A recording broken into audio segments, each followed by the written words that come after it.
Thanks for hanging with us on All Roads Lead To with Al and Janae, the place where we talk about the people, the places, and the things that have impacted us along the road of life. As we said right before the break, we've talked about so many things that we've learned in this year of 2020, but there have been so many people who started the journey with us, who are not ending the journey with us. And over today and over the next couple of conversations we're going to talk about them and their impact on us along the road of life. And today we're starting off in the field of athletics. Yes. This has been quite a year, and it's just something to, I think you sometimes take for granted that people who you've grown up watching or you've enjoyed, you don't know them personally, but right. Knowing that their light is shining, there's just, that they're in the world and they're still giving good. There's just something that's just endearing about that. And there's been such a void, I think, this year when you've seen from so many different places these lights that have gone out. And we've experienced it personally in our family, but definitely in the world of sports, there have been lights that are, that are no longer shining. And I think the start of the year off. Started the year off January 2020. Yeah. I'll never forget where I was and when I found out about the death of Kobe Bryant. Yes. And that was just unbelievable. I mean, absolutely unbelievable for so many people and for so many reasons. And as we've talked to people and have kind of shared with different people our feelings, our emotions about that time, I have really thought back, and that is really one of the things that set the tone for 2020. That was really, the rug was taken out from underneath us. That was just totally, you could not see that coming for anything. Absolutely. Just stunned. And I think it's so true. You kept wanting this to be some kind of hoax. Like you just couldn't believe, like, no, I'm not reading this right. This is not right. And it just, like, I couldn't get my mind around it. And I mean, I think those types of hoaxes are just cruel and unusual to begin with, but you just, that, and not being real just was where you wanted to stay. You just could not get your mind around this actually being real. And I think just the nature of the helicopter accident, the families that were on his daughter, it was just unreal. And I remember, tears flowing and just like gasping, like when it finally hit me, like this is true. Yeah, I remember. I don't know if you remember. I could not watch TV coverage about it. It was just something that I just could not do. I couldn't bring myself to do for the least 2 or 3 days. Following it, because you just, first of all, like you said, can this be for real? Then it just kept, the news just kept getting more and more impactful. The more you heard about his daughter, Gianna, than the other people that were there. It was an unfolding story in that respect, because you just hear about him, and then there's, the news about Gianna, and then that there were other families and people, connected to, and I think that was so gripping for me too, was one of the things that I really grew to really respect and appreciate about him, and I really been looking at it more recently, was just his work with girls athletics and with his daughter. And so I just felt that I was so impressed with the growth and how he continued to stretch himself after basketball. And I think, that has to be such a challenge when you are in the spotlight. He was LA sports. And so, Kobe being Bryant, and it's just, and to be able to make that transition and to pour into his family and to really, he really became like just such an exemplary example of, a girl dad. We talk about that. I think often, guys are, wanting to have the son to pass on their name and everyone's excited about a healthy baby, but there's always, I think that draw for, especially, I think when you're, in a profession or you're in athletics and you want to have your namesake, that chip off the old block. And yet he really embodied that your daughters can be that person, that is, he was like, I would have more girls, and I think girl dad was something that he really, I think gave honor to. And I thought that was just so beautiful. And I think it was an extension also of supporting women's athletics and women's basketball. And I mean, Lisa Leslie's description of him and the support, and their, connection just shows that he really was a supporter of good players, male or female, across the board. And I thought that was just really one of the many, parts of his legacy. And one of the things I also took from his life is that we all make our own choices in life. We all kind of have our own lanes and avenues that we can choose in life. But when good people are pouring into you, there can be good results. I will never forget the interview we watched with Jerry West. And how he loved Kobe and how he poured into Kobe. Literally was a son to him. And I believe what we saw towards what ended up being the tail end of Kobe's life was as a result of what Jerry West modeled for him, poured into him, invested in him. And remember, Jerry West was with the Lakers at the time when Kobe was drafted, but he wasn't with the Lakers towards the end. And that we all need people in our life, regardless of where the lanes may shift. That's right. Who will pour into us. And Jerry West was that type of a person for Kobe Bryant. And you talked about Jerry West, his West Virginia roots and just being such a solid person. And when you look at that, we saw those interviews and I just appreciate it, and I think it's loyalty, and someone who sees something in you and is there with you through the ups and downs. It's one of the things that we recognize is that he was with Kobe through everything. And I remember one of the commentators even tried to just, kind of detract the conversation into some of Kobe's low moments. And, he was not going there. And it was such like not at all. It was like a family, this is where I'm here. He drew a line in the sand and said, this line will not be crossed. That's right. And it was just so impressive. And I think what he really represented was just the understanding of a full person, and that it just seemed like he really wanted to honor what he knew of Kobe, and that when we're looking back at his life, we're going to honor him for the good that he gave and for, what he was able to overcome. And as you're saying, I think what he was able to pour into as a family man, and he really kind of identified him as that. And, he talks about the time, I think we helped him to learn to drive and just different things that just show like the humanity of him. Because I think it's so easy for us to kind of point fingers or say what we would or wouldn't do.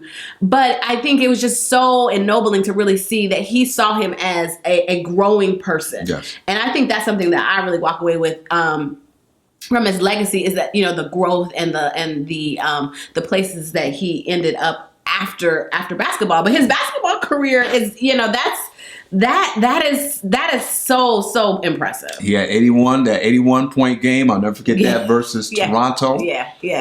His final game. Where he put up 60. Put him up. And that was just amazing. So great athlete. Leader. Great leader. Great trendsetter. A great trailblazer in many ways. And one thing I really want to mention this. A lesson learned, and we're talking about people who've impacted us, is really taking advantage of the opportunities that you have when you have them. One of the things that really impacted me was looking at the comments of Shaquille O'Neal, Shaq, after the loss of Kobe. It's kind of like looking back and seeing what could have been. And kind of, I believe he talked about it. They were dynamic together. They were dynamic together, but had not really talked to each other individually in a while. And so certain things can only happen at a certain time. And that's one of the lessons that we learn from those that we've lost in 2020. But in that, they did reconcile. Prior to his passing, which I think is really I think is great to see, in the sense that there seemed to be a desire to kind of mend those fences. And I think one of the things that I've come away with Kobe too is just that work ethic. I mean, and I feel like he just had a hunger for the game. I mean, you look at some of the comments that Michael Jordan said of him, really just trying to learn from him. I just feel like he was a student of the game. And I've seen some of the the video lessons that he was doing, and just the reps and the sequencing and all that he really put into teaching the game, as well as what he grasped and took in as a student of the game. And as impressive as he was, and as much natural gifting as he had, how much work he put into the game. I was just a renewed respect for that. And so that was just an unbelievable loss. Unbelievable loss. It kind of, again, it was a tone setter for the year of what was unexpected, of what was just kind of earth-shattering. Another loss, as we talk about athletics in the category of basketball, John Robert Thompson Jr., Coach Thompson, who's known most legendarily for being the coach of the Georgetown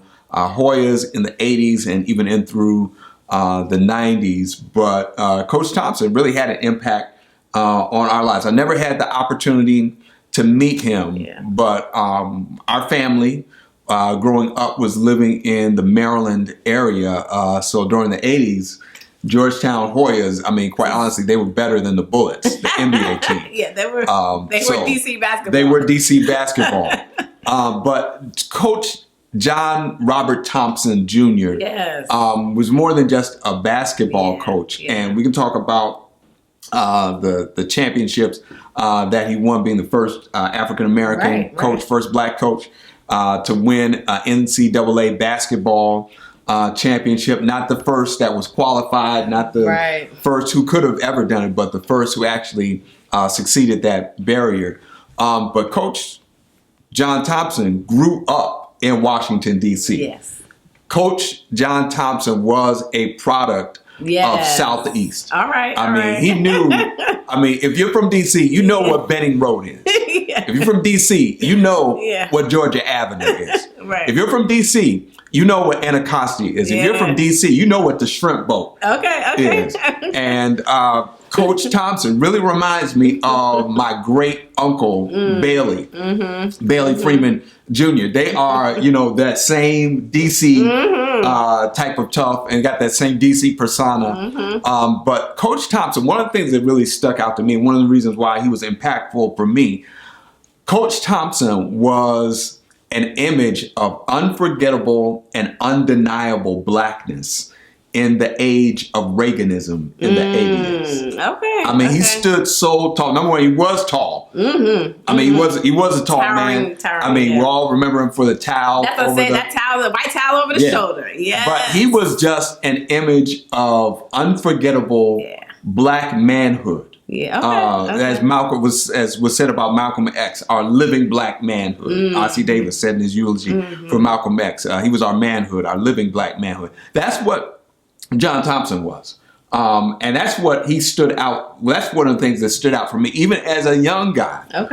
And looking back, in the era of Reaganism and the era of kind of dog whistles, you weren't going to get a dog whistle past John Thompson. And he was going to say it and tell it straight. It's so interesting. We grew up in the DC, the DMV area at the same time, not knowing each other. And so I have similar memories. Hoyas basketball is still, I'm still, who's your basketball team? Hoyas for me, college basketball. That's where it is. And it was so amazing too, because it was Georgetown. It was, this preeminent college. Catholic institution. Right. Where you were bringing in these young black men, and he's, to me, really wanted not only for them to be successful on basketball, I feel like he wanted them to be successful at life. Absolutely. And I just think that was so impressive for them to, get the education.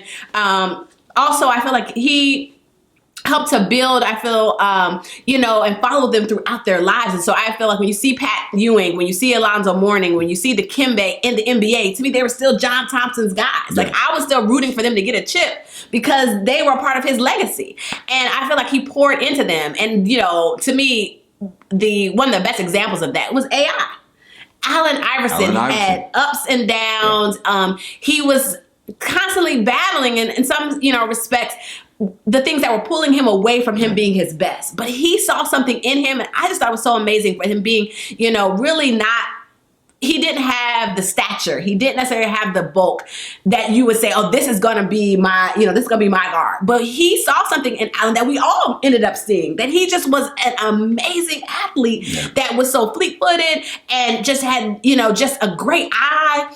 And so it was just it was just really heartwarming to see the father figure in John Thompson, and how I feel like he stayed with those players. And David Falk, who's the preeminent agent who became Michael Jordan's agent, was first Pat Ewing's agent and first worked with John Thompson. And I was looking at something recently where he had said in tribute to him that outside of his mother, the person who influenced him the most was John Thompson. And so I agree with you. I think that he represented so much in that Big East basketball. Big East. And I remember seeing him pace back and forth. And as a parent now, it almost kind of resembles the fact where you pour into your players and you pour into your children, and you give them what you have. But then at some point they have to do it themselves. And so you could see him like almost wanting to go out there, and he would, you could just see him, almost wrestling with himself along the line. And sometimes he would come out of the box a little bit, and that kind of thing. But you just love the passion and the energy, and it just felt that he was there not only for the wins but for those guys. And so one of my favorite memories of Georgetown basketball is meeting Pat Ewing in a parking lot. Really? Yeah, my dad and I were in Georgetown. And you could see him kind of seeing us, looking at him and walking closer to him, and he was trying to get away. But to his credit, my dad was like, can you sign an autograph for my daughter? And so I was young enough where I think, kind of brought him in. I think he was trying to do his own thing.